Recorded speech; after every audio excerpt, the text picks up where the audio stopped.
Dahil sa unang pagkabigo ni Estrella Cruz, nagpasya siyang iwan ang lahat ng sakit at alaalang iniwan ng nakaraan. Lumipad siya papuntang Canada, dala ang pangarap na muling buuin ang sarili. Sa malamig na hangin ng bagong simula, natagpuan niya ang kanyang lugar sa mundo ng fashion. Unti-unti, naging sikat at kilalang designer siya, hindi lamang sa Canada kundi maging sa ibang bahagi ng mundo. Sa gitna ng kanyang tagumpay, nakilala niya si Marino Reyes, isang modelo na kilala sa kanyang tindig at karisma. Ngunit sa likod ng ngiti at kumpiyansa nito, may lihim na dahilan kung bakit palagi itong nasa tabi ni Star, nagpanggap itong bakla upang mapalapit sa kanya. Sa kabila ng lahat, naging malapit silang magkaibigan, at sa bawat pagkakataon, naroon si Marino bilang kanyang sandigan. Lumipas ang 10 taon, at sa wakas, nagpasya si Star na bumalik sa Pilipinas. Sa kanyang pagbabalik, marami ang nagbago, ngunit may mga bagay na nanatili. Isa na rito ang hindi inaasahang muling pagkikita nila ng kanyang ex-boyfriend na si Corona Villanueva. Sa bawat tingin at galaw nito, ramdam ni Star ang muling pagpapakita ng interes ng dating kasintahan. Ngunit ang pagbabagong ito ang nagbigay ng dahilan kay Marino upang wakasan ang kanyang pagpapanggap. Sa wakas, buong tapang niyang sinabi kay Star ang totoo, hindi siya bakla. Isa siyang tunay na lalaki, at matagal na niyang iniingatan ang damdamin niyang pag-ibig para sa dalaga. Magagalit kaya si Star dahil sa panlilinlang ni Marino, o magagawa niyang mahalin ang binata sa kabila ng lahat? Pagkalipas ng 10 taon, dumating si Star sa isang engranding event sa Pilipinas, kung saan siya ay naimbitahan bilang isa sa mga hurado. Ang event na ito ay para sa mga baguhang designer na nangangarap makilala sa industriya. Isa sa mga mapipiling disenyo ay ilalathala sa isang prestihiyosong magazine na isusuot ng isang tanyag na modelo. Sa gitna ng kislap ng mga ilaw at ingay ng mga tao, biglang lumapit si Marino Reyes sa kanya. Sa suot nitong eleganteng suit at sa tindig nitong parang hari, hindi mo aakalain na ito ang dating Jockla na kilala niya sa Canada. Napakaganda mo, Star. Bagay na bagay sa'yo lahat ng mga design na ginawa mo, sabi nito, ang boses ay malalim at puno ng paghanga. Hindi napigilan ni Star ang mapangiti, at bahagyang natawa sa sinabing iyon.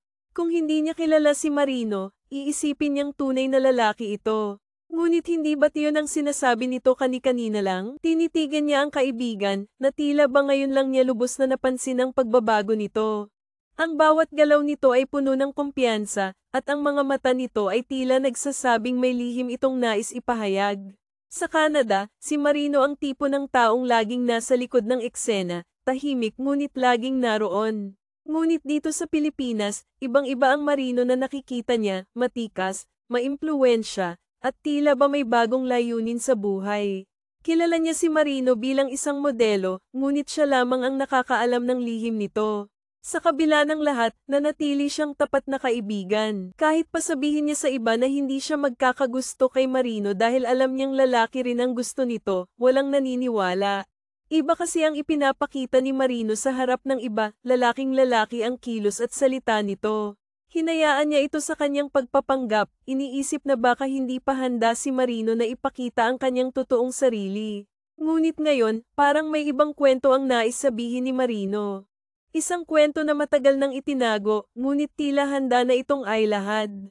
Handa na ang kaibigan niyang si Marino Reyes na magladlad sa iba pa nilang mga kasamahan sa Canada. Sa bawat galaw at salita nito, naroon ang kumpiyansa at kasiyahan na tila ba wala itong pakialam sa sasabihin ng iba. Ay nako, matagal ko nang alam na maganda ako, pero don't worry, hindi ko aagawin sa'yo ang corona mo. Mamaya ikaw lang ang magiging maganda sa ating dalawa, sabi ni Marino na may kasamang ismed at pilantik ng mga daliri. Oh, anong drama na naman yan, bruha? May pairap-irap ka pang nalalaman dyan, ha? Sagot niya ng may bahagyang panunuya, ngunit may halong saya dahil sa kakulaitan ng kaibigan. Ngunit ang kanilang masayang usapan ay biglang naputol nang may lumapit na isang matangkad na lalaki. Napaangat siya ng tingin, at halos mapaurong siya nang makilala ang lalaking nasa harapan niya, si Corona Villanueva, ang lalaking una niyang minahal ngunit iniwan siyang sugatan at wasak ang puso.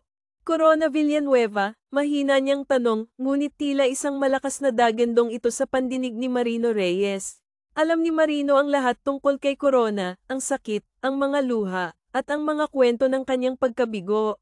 Ngunit ngayon, sa unang pagkakataon, narito ang lalaking iyon sa harap nila.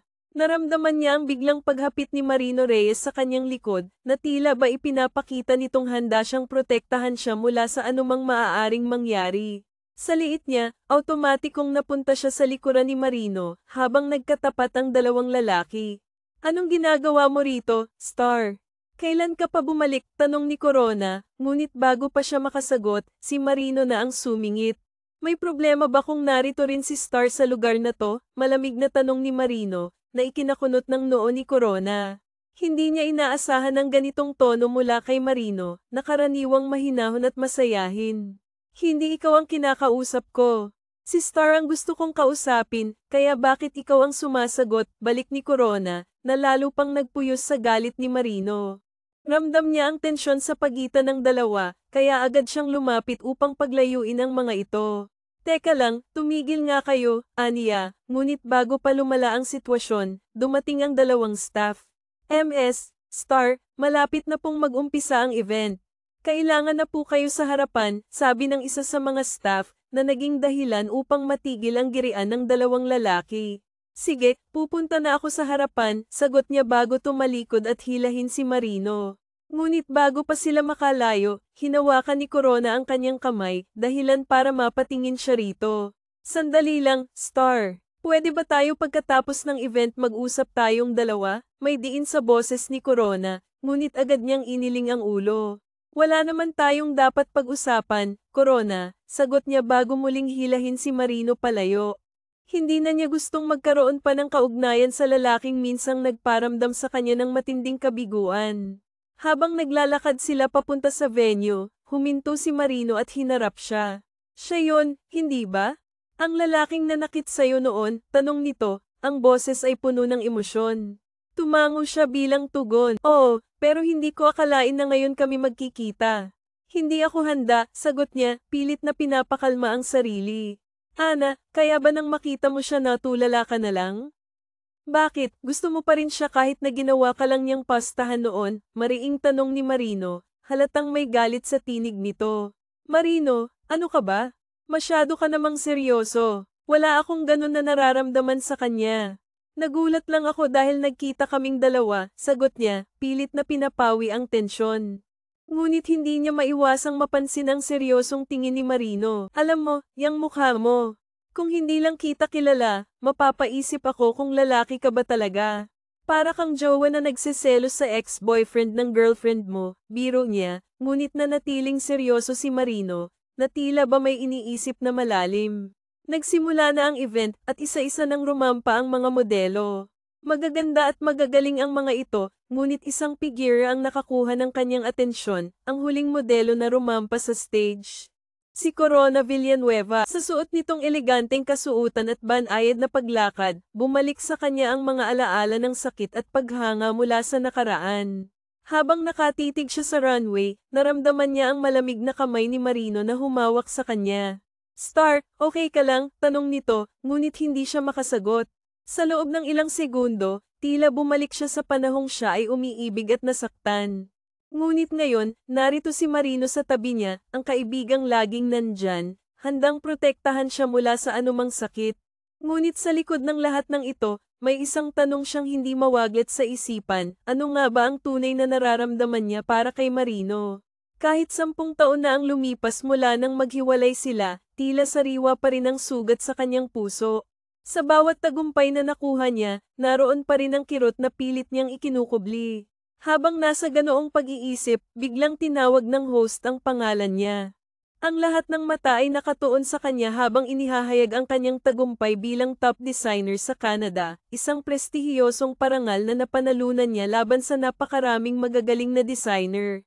Ngunit sa kabila ng kasiyahan ng mga tao, nanatili siyang tahimik, tila ba hindi pa rin siya makapaniwala.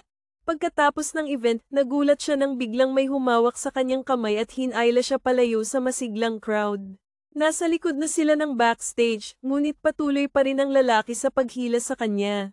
Hindi niya makita ang mukha nito sa una, ngunit nang mapansin niya ang pamilyar na lakad at presensya, agad niyang binawi ang kamay niya. Anong ginagawa mo? Tanong niya, ang boses ay bahagyang nanginginig. Sa harap niya ngayon ay si Corona Villanueva, ang lalaking minsang minahal niya ng buong puso, ngunit siya ring nag-iwan sa kanya ng sugat na halos hindi na maghilom. Gusto kitang makita at makausap, Star. Marami akong gustong sabihin sa'yo, sabi nito, ang mga mata ay puno ng emosyon. Ngunit sa kabila ng sinseridad ng boses nito, naramdaman niya ang galit at pagkabigo na matagal na niyang tinago. Gaya ng ano naman, hindi mo naman ako kailangang hilahin para makausap mo ako.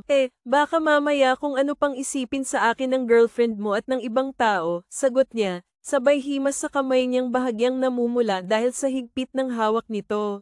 Wala akong girlfriend, kaya walang magagalit, sagot nito ng diretsyo, saka muling hinawakan ang kamay niya. Ngunit bago pa niya mabawi ang kamay niya, isang pamilyar na kamay ang humawak sa kanilang dalawa at pilit na pinaghiwalay. Pwes, kung wala kang girlfriend, siya may boyfriend, at ako yun, ani Marino Reyes. Ang boses ay puno ng tapang at determinasyon. Bago pa siya makapagsalita, isang malakas na suntok ang pinakawalan ni Marino sa pisngi ni Corona. Nagulat siya sa kapangahasan ni Marino, ngunit mas nagulat siya sa sinabi nito, na siya ang nobya nito. Kailan pa? Tanong niya sa sarili, hindi niyo kailangang magpanggap. Alam kong hindi ka tunay na lalaki. Nakita kita kanina, bakla ka, sagot ni Corona. Ang boses ay puno ng galit at panunuya. Bago pa ito makasuntok kay Marino, agad siyang hamarang sa pagitan ng dalawa. Huwag kang magsalita ng ganyan kay Marino Reyes, inis niyang sabi kay Corona. Ramdam niya ang panginginig ng kanyang boses, ngunit hindi niya alintana ito. Tumigil si Corona at padabog na lumakad palayo, iniwan silang dalawa sa gitna ng kaguluhan.